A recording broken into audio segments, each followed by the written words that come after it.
जय हिंद दोस्तों, कैसे हो आप लोग। उम्मीद है कि आप लोग बढ़िया होंगे। दोस्तों, हम इस वीडियो में बात करने वाले हैं यूपी पुलिस, बिहार पुलिस से रिलेटेड जनरल नॉलेज। ठीक है। हालांकि किसी भी गवर्नमेंट एग्ज़ाम की तैयारी कर रहे हैं तो उसमें जितने भी इसमें प्रश्न हैं बहुत ही ज़्यादा हेल्प करेंगे आपके होने वाले एग्ज़ाम में। ठीक है, तो शुरू से लेकर अंत तक वीडियो को वॉच जरूर करना और अपने दोस्तों के पास भी शेयर कर देना, क्योंकि जनरल नॉलेज दोस्तों कॉम्पिटिशन एग्ज़ाम में कहीं से भी उठा के दे देता है। ठीक है, तो वीडियो को शुरू से लेकर अंत तक ज़रूर देखना। चैनल पर नए हैं तो सब्सक्राइब कर लीजिए, क्योंकि इसी प्रकार से जनरल नॉलेज का एनालिसिस इस चैनल पर कराया जाता है। ठीक है, तो बेल आइकन को ऑन कर लेना ताकि जैसे भी मैं वीडियो अपलोड करूं तो नोटिफिकेशन आपके पास पहुंच जाए और आप वीडियो को आसानी से देख सके समय से। ठीक है, समय के साथ साथ जो है आप तैयारी कर सके जनरल नॉलेज का। तो चलिए शुरू करते हैं। और इस चैनल पर इंटरेस्टिंग क्वेश्चंस भी एनालिसिस कराए जाते हैं, जो कि वो भी कहीं ना कहीं पूछे जाते हैं। सवाल है पहला, पानीपत का प्रथम युद्ध कब हुआ था। पानीपत का प्रथम युद्ध दोस्तों हुआ था 1526 ईस्वी में। कब? 1526 ईस्वी में हुआ था। ठीक है, अगला सवाल देखिए क्या है। अगला सवाल है, हल्दी घाटी का युद्ध किस वर्ष हुआ था। हल्दी घाटी का युद्ध किस वर्ष हुआ था दोस्तों? 1576 में। 1576 में हल्दी घाटी का युद्ध हुआ था। अगला सवाल देखिए क्या है। रासायनिक दृष्टि से एंजाइम क्या होते हैं। रासायनिक दृष्टि से एंजाइम क्या होते हैं? तो रासायनिक दृष्टि से एंजाइम दोस्तों प्रोटीन होते हैं। क्या? प्रोटीन। ठीक है, अगला सवाल देखिए। अगला सवाल है, भक्त तुकाराम किसके समकालीन थे। भक्त तुकाराम किसके समकालीन थे? तो वे थे जहांगीर के समकालीन। ठीक है, वीडियो को ध्यान से देखिएगा, नहीं देख रहे हैं तो सुनिएगा ज़रूर, क्योंकि मैं तो बोल ही रहा हूँ। भक्त तुकाराम किसके समकालीन थे दोस्तों? जहांगीर के। ठीक है, इसका आंसर है। अगला सवाल देखिए। अगला सवाल है, सबसे हल्का धातु सबसे हल्का धातु तत्व कौन सा है। सबसे हल्का धातु तत्व कौन सा है? तो सबसे जो हल्का धातु तत्व है दोस्तों वह है लिथियम। ठीक है, यह तत्व जो है सबसे हल्का धातु होता है। लिथियम तत्व सबसे हल्का धातु है। अगला सवाल, एशिया की सबसे बड़ी घाटी कौन सी है। एशिया की सबसे बड़ी घाटी दोस्तों, सबसे बड़ी घाटी एशिया की डांग घाटी है। डांग घाटी जो है एशिया की सबसे बड़ी घाटी है। ठीक है, अगला सवाल देखिए। तराइन का प्रथम युद्ध कब लड़ा गया था। तराइन का प्रथम युद्ध कब लड़ा गया था? सन 1191 में। मोस्ट ब्रिलियंट प्रश्न है ये, इसे आप लोग नोट कीजिएगा। तराइन का प्रथम युद्ध 1191 में हुआ था। अगला सवाल, प्रकृति में सर्वाधिक पाया जाने वाला तत्व कौन सा है।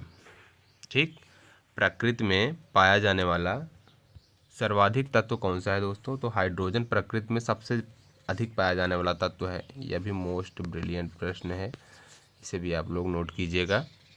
अगला सवाल, भविष्य का ईंधन किसे कहा जाता है। भविष्य का ईंधन किसे कहा जाता है? तो हाइड्रोजन को भविष्य का ईंधन बोला जाता है। किसे? हाइड्रोजन का। ये भी ब्रिलियंट प्रश्न है, नोट कीजिएगा। अगला सवाल, विद्युत हीटर की कुंडली किस धातु की बनी होती है। विद्युत हीटर की धातु विद्युत हीटर की कुंडली दोस्तों कुंडली जो है विद्युत हीटर की कुंडली किस धातु की बनी होती है? नाइक्रोम की। किसकी? नाइक्रोम की बनी होती है विद्युत हीटर की कुंडली। अगला सवाल, सर्वाधिक प्रचुर मात्रा में पाया जाने वाला तत्व कौन सा है। सर्वाधिक प्रचुर मात्रा में पाया जाने वाला तत्व कौन सा है? तो वह है दोस्तों ऑक्सीजन। ठीक है, ऑक्सीजन जो है सर्वाधिक प्रचुर मात्रा में पाया जाने वाला तत्व है। या यूपी पुलिस, बिहार पुलिस में ज़रूर पूछे जाएंगे ऐसे ही प्रश्न देखने को मिलते हैं, कुछ तो ज़रूर मिलेंगे आपको। अगला सवाल, गुलाम वंश की स्थापना किस वर्ष हुई थी। गुलाम वंश की स्थापना किस वर्ष हुई थी? 1206 ईस्वी में। कब? 1206 में। अगला सवाल देखिए, गुलाम वंश की स्थापना किसने की थी। गुलाम वंश की स्थापना किसने की थी? किस वर्ष हुई थी? किस वर्ष हुई थी? तो मैंने बताया 1206 ईस्वी में हुई थी। और किसने किया था? कुतुबुद्दीन ऐबक ने गुलाम वंश की स्थापना। ठीक है, किस वर्ष? 1206 में। और किसने की थी? कुतुबुद्दीन ऐबक ने। अगला सवाल, रेडियम की खोज किसने की थी? रेडियम की खोज किसने की थी? तो रेडियम की खोज मैडम क्यूरी ने। ठीक है, यहाँ पर मैडम रहेगा, मैडम क्यूरी। ठीक, रेडियम की खोज मैडम क्यूरी ने की थी। अगला सवाल देखिए, रेडियो एक्टिविटी की खोज किसने की थी? रेडियो एक्टिविटी की खोज किसने की थी? तो दोस्तों रेडियो एक्टिविटी की खोज हेनरी बेकरेल ने की थी। यह मोस्ट ब्रिलियंट क्वेश्चन है। ठीक है, इसे आप लोग ज़रूर नोट कीजिएगा।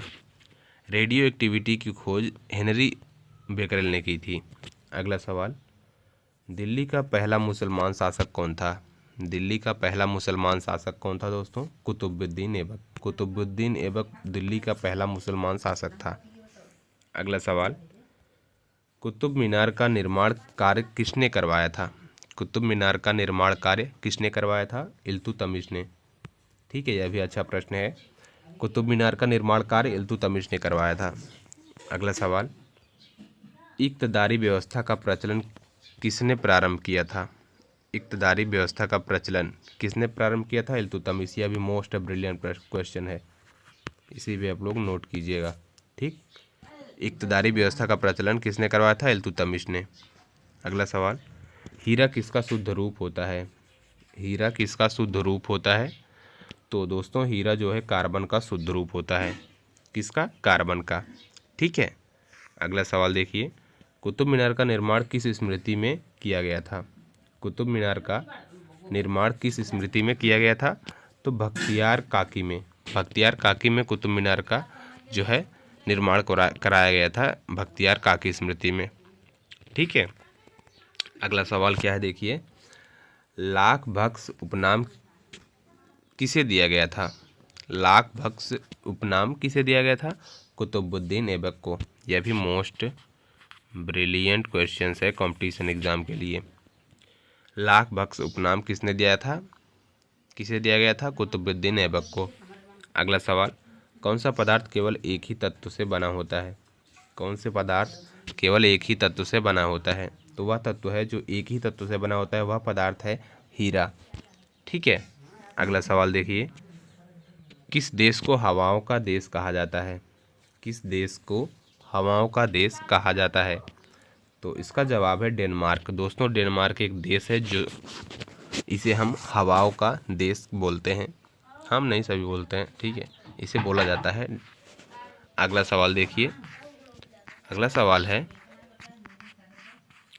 दिल्ली की गाड़ी पर बैठने वाला पहला अफगान, गाड़ी नहीं है दोस्तों, दिल्ली की गद्दी होगा यहाँ पर।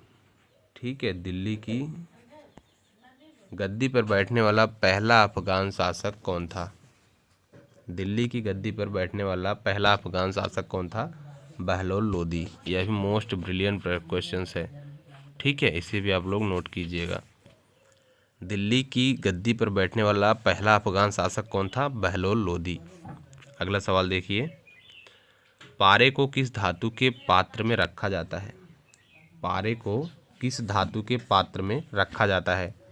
तो पारे को दोस्तों लोहा के पात्र में रखा जाता है। ठीक है, अगला सवाल देखिए, भारत पर आक्रमण करने वाला प्रथम मुस्लिम शासक कौन था? या मुस्लिम कौन था, शासक नहीं। भारत पर आक्रमण करने वाला प्रथम मुस्लिम कौन था? तो भारत पर आक्रमण करने वाला प्रथम मुस्लिम दोस्तों मोहम्मद बिन कासिम थे। ठीक है, मोहम्मद बिन कासिम। यह भी मोस्ट ब्रिलियंट प्रश्न है, इसे भी आप लोग नोट कीजिएगा। भारत पर आक्रमण करने वाला पहला मुस्लिम का नाम है मोहम्मद बिन कासिम। ठीक है, ये थे कुछ प्रश्न जो मैंने आपको दिए हैं, और इसी प्रकार से आपको क्वेश्चंस मिलते रहेंगे। चैनल को सब्सक्राइब कर लीजिएगा, वीडियो को शेयर कर देना अपने दोस्तों के पास।